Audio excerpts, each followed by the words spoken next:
Donc, on avait interrogé 1017 enfants pour savoir quel est leur âge et quelle est la couleur de ballon qu'ils préfèrent. Et on a obtenu ces résultats-là. Et on cherche à savoir s'il y a un lien ou s'il y a indépendance entre la couleur de ballon qu'ils préfèrent et leur âge.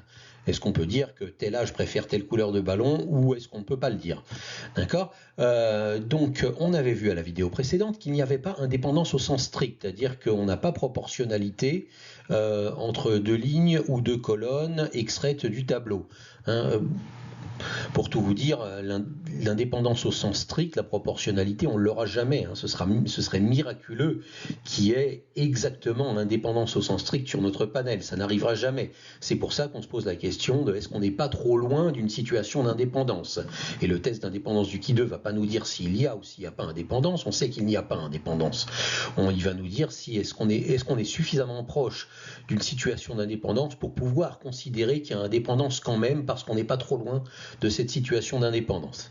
Voilà, donc nous allons voir les procédures. La première des procédures, c'est de voir quels effectifs on aurait eu s'il y avait strictement indépendance. Donc si on avait eu vraiment indépendance au sens strict, si on avait eu vraiment proportionnalité entre les lignes et les colonnes, quels effectifs on aurait eu? Eh bien, on va les recalculer. On va calculer les effectifs qu'on appelle les effectifs théoriques ou les effectifs attendus qu'on aurait eu s'il y avait eu indépendance. Alors, un petit peu de vocabulaire. Les effectifs qu'on a eu dans le panel, les effectifs qu'on a obtenus en faisant notre enquête, s'appellent les effectifs observés. Et on les note OIJ. Alors, I, c'est comme dans les premières vidéos du chapitre, I, c'est le numéro de ligne et J, c'est le numéro de colonne. Par exemple, 155, ce serait O21 parce qu'il est sur la deuxième ligne et la première colonne de notre tableau de nombres. D'accord? Donc tous les effectifs observés, tout ce qu'on a constaté en faisant notre enquête, c'est noté OIJ. Et maintenant, voilà, donc O23, essayez de lire O23 et de l'interpréter aussi. Deuxième ligne, troisième colonne, ça fait 135. 135 quoi? 135 enfants qui ont 6 ans et qui ont choisi un ballon rouge. Voilà pour les effectifs observés. Donc on va calculer, nous, les effectifs théoriques, les effectifs qu'on aurait eu s'il y avait vraiment indépendance au sens strict. Quelle est la formule? Eh bien la formule, on l'a déjà vue. Lorsqu'on a vu l'indépendance au sens strict, on avait dit il faut qu'il y ait un tableau de proportionnalité. Donc si je veux calculer l'effectif théorique qui irait ici, ce que j'aurais théoriquement dû avoir pour les enfants de 4 ans qui préfèrent la couleur bleue, si j'avais eu indépendance au sens strict, eh ben, ce serait j'aurais un tableau de proportionnalité entre ça, mon total, le total ici, et le total général. Entre ça, le total des enfants de 4 ans, le total de ceux qui préfèrent la couleur bleue et le total général, j'aurai un tableau de proportionnalité. Donc pour trouver le quatrième nombre qui manque dans un tableau de proportionnalité, vous avez tout l'arsenal que vous avez pour calculer une quatrième proportionnelle. Par exemple, les produits en croix. 351 fois 268 divisé par 1017. Voilà comment on va faire.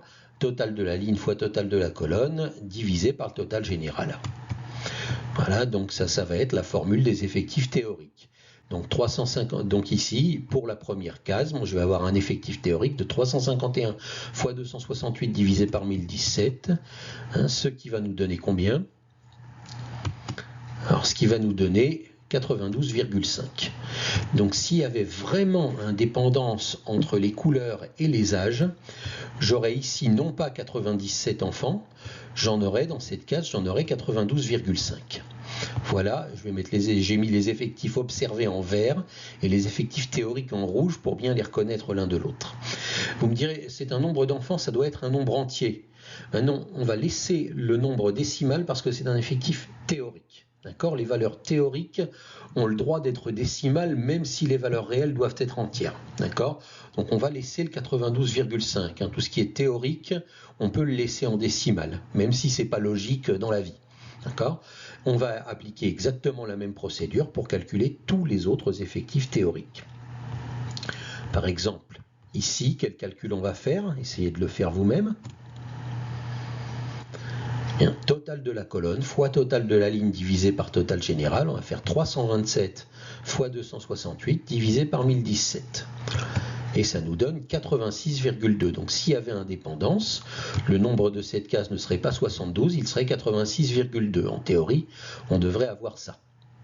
D'accord? Et on fait exactement la même chose. Je le répète une dernière fois. Là, par exemple, pour les enfants de 6 ans qui préfèrent le bleu, en théorie, on aurait dû avoir 339 fois 268 divisé par 1017, c'est-à-dire 89,3 enfants de 6 ans qui préfèrent la couleur bleue. Et on en a eu 99. D'accord? Donc exactement la même chose pour toutes les autres cases. On calcule tous les effectifs théoriques avec la même procédure. Et voici les valeurs que nous obtenons, qui sont bien évidemment des valeurs arrondies. Donc voilà les effectifs théoriques. Donc on peut comparer les effectifs qu'on a observés en faisant l'enquête, qui sont écrits en vert, et les effectifs théoriques, ceux qu'on aurait eu s'il y avait strictement indépendance, qui sont écrits en rouge. Et on voit qu'ils ne sont pas très très loin l'un de l'autre, mais on n'est pas encore capable de décider si l'écart entre les deux est trop éloigné pour qu'on considère qu'il y a indépendance, ou l'écart entre les deux est assez petit pour qu'on considère qu'il n'y a pas, pour qu'on décide qu'il y a indépendance. D'accord ? Donc ça, ce sera l'objet des procédures suivantes. Donc voilà déjà la première procédure, comment on calcule les effectifs théoriques. C'est la première étape du test du Qui 2 qui en compte 4. Donc étape 1, calcul des effectifs théoriques. Voilà, donc je remets ma légende, effectifs observés en vert, effectifs théoriques en rouge. Effectifs attendus s'il y avait vraiment indépendance. Voilà. L'étape 2. Vérification des conditions d'application du test. C'est-à-dire, quand est-ce que vous pouvez faire le test du Qui 2 ? Il y a des cas, vous ne pouvez pas toujours faire le test du Qui 2, il faut que certaines conditions soient réunies. Et ces conditions, je vais vous les donner, on va vérifier si elles sont réunies, et on va voir ce qu'il faut faire si elles ne sont pas réunies. Alors, première condition, voilà, vous en avez deux premières conditions d'application. L'effectif total doit être supérieur à 30. Vous devez avoir dans votre panel au moins 30 éléments, au moins 30 personnes interrogées. Sinon, vous aurez, sinon, si vous interrogez que très très peu de personnes, ça induit de très très grandes variations en pourcentage. Et même si vous obtenez quelque chose qui est très loin de l'indépendance, ça pourrait être parce que vous avez interrogé très peu de personnes et que à cause des fluctuations quand vous interrogez très peu de personnes, ça vous donne un résultat qui semble incohérent mais qui n'est pas forcément conforme. Donc vous devez avoir suffisamment de personnes et suffisamment, c'est plus de 30. D'accord ? Si cette condition n'est pas réunie, eh bien vous repartez avec votre enquête et vous allez interroger davantage de personnes. Il nous en faut au moins 30. Deuxième condition d'application du test, tous les effectifs théoriques doivent être supérieurs ou égaux à 5. Chacun d'entre eux pris séparément. D'accord ? Lorsque les effectifs théoriques ne sont pas, s'il y a un effectif théorique qui n'est pas supérieur ou égal à 5, je ne peux pas trop vous expliquer maintenant, mais on va le voir dans la vidéo suivante, ça risque de nous fausser pas mal de calculs. Et ça risque de nous faire, faire arriver le test à une conclusion qui serait fausse. Donc là, je regarde tous les effectifs théoriques, tous les nombres qui sont en rouge ici, et je vérifie qu'ils sont tous un par un supérieurs ou égaux à 5. Il ne doit pas y en avoir un seul qui est inférieur à 5. Et là, c'est bien le cas. Donc là, les deux conditions d'application du test sont bien réunies et je vais pouvoir continuer dans la vidéo suivante mon test. Si jamais la deuxième condition n'était pas réunie, si j'avais des effectifs théoriques qui n'étaient pas supérieurs ou égaux à 5, si j'en avais quelques-uns qui étaient inférieurs à 5. À ce moment-là, qu'est-ce que j'aurais fait ? Ça, je ne me serais pas démonté. J'aurais regroupé des colonnes. Si par exemple ici, au lieu de 89,3, j'avais 4,3, j'avais un effectif théorique trop petit, plus petit que 5, qu'est-ce que j'aurais pu faire ? J'aurais pu réunir ces deux colonnes-là. Au lieu de faire une colonne 5 ans et une colonne 6 ans, j'aurais pu faire une seule colonne. Au lieu de faire deux colonnes séparées, j'aurais pu faire une seule colonne 5 ou 6 ans.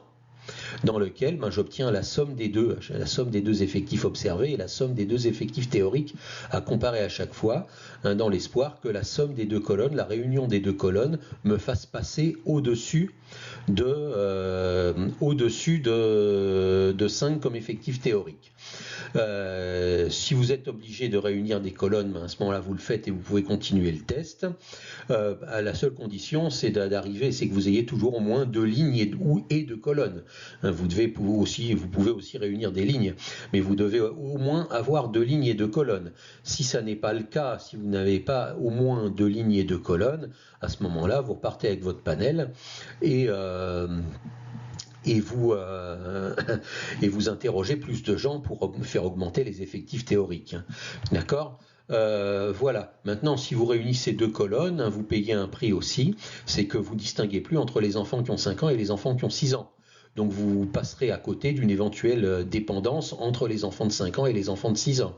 S'il n'y a pas de rapport avec les enfants de 4 ans, mais que les enfants de 5 ans préfèrent plus les balles bleues que les enfants de 6 ans, à ce moment-là, vous ne le verrez pas en regroupant les colonnes. Donc vous payez ce prix-là en regroupant 2 colonnes. Mais c'est une chose que vous pouvez faire pour pouvoir quand même continuer le test du Ki 2 avec votre panel. Sinon, il faut repartir faire votre enquête et interroger plus de gens.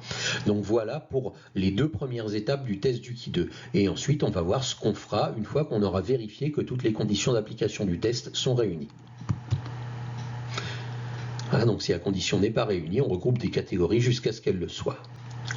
Pour évidemment des caractères quantitatifs, bon, on aurait pu regrouper rouge et vert. À ce moment-là, on n'aurait pas pu distinguer entre la couleur rouge et la couleur verte. Ça ne rime pas à grand-chose. Vaut mieux que ce soit pour la partie quantitative.